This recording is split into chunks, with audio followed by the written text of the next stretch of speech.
नमस्कार दोस्तों, हर हर महादेव। जय बागेश्वर धाम की।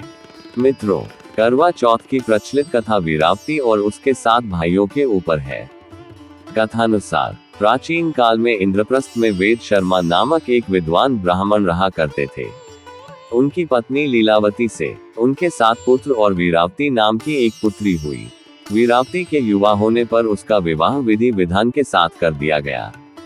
जब कार्तिक मास की कृष्ण चतुर्थी आई, तो वीरावती ने अपनी भाभियों के साथ बड़े प्रेम से करवा चौथ का व्रत शुरू किया। लेकिन भूख प्यास से वह चंद्रोदय के पूर्व ही बेहोश हो गई। बहन को बेहोश देखकर 7 भाई व्याकुल हो उठे। उन्होंने अपनी प्यारी बहन के लिए पेड़ के पीछे से जलती मशाल का उजाला दिखाकर बहन को होश में लाकर चंद्रोदय होने की सूचना दे दी।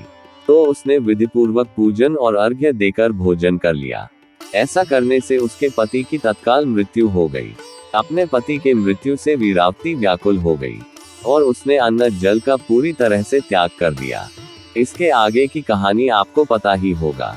चलिए अब बात करते हैं कि करवा चौथ पर किसका पूजा किया जाता है।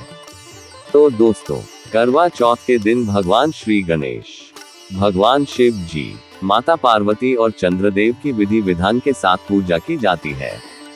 इसके अलावा करवा चौथ की कथा भी सुनी जाती है। मान्यता है कि जो भी सुहागिन इस व्रत को करती है, उनके पति की उम्र लंबी होती है। पति की लंबी उम्र की कामना से किया जाने वाला करवा चौथ का व्रत इस वर्ष 1 नवंबर 2023 को बुधवार के दिन पड़ रहा है। शास्त्रों में इसकी क्षेपाक कथाएं हैं, किंतु करवा चौथ व्रत का हिंदू धर्म में बहुत अधिक महत्व माना जाता है। इस दिन विधि विधान के साथ पूजा अर्चना की जाती है। इस व्रत को कुंवारी कन्याएं भी रखती हैं। वे अच्छे घर और वर की कामना के लिए करवा चौथ का व्रत करती हैं। करवा चौथ पूजा विधि। करवा चौथ व्रत की पूजा शाम को चंद्रोदय होने के पश्चात ही की जाती है।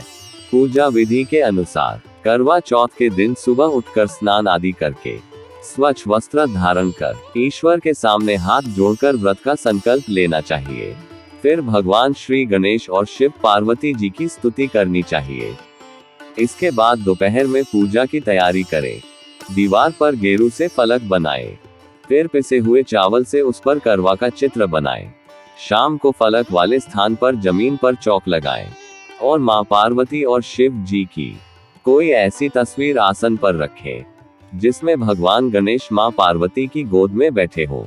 अब पूजा की थाली सजाएं और थाली में दीपक, सिंदूर, अक्षत, कुमकुम, रोली तथा चावल की बनी मिठाई या फिर कोई भी सफेद मिठाई रखें।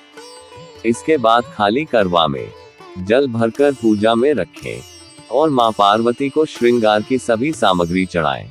इसके बाद मां पार्वती भगवान गणेश और शिव के साथ चंद्रदेव जी की आराधना करके करवा चौथ व्रत कथा पढ़े या सुने। चंद्रदेव के उदय होने पर चलनी से या जल में चंद्रदेव को देखें। इसके बाद चंद्रमा की पूजा करें और उनको अर्घ्य दें। उसके बाद अपने पति की लंबी आयु की कामना करें।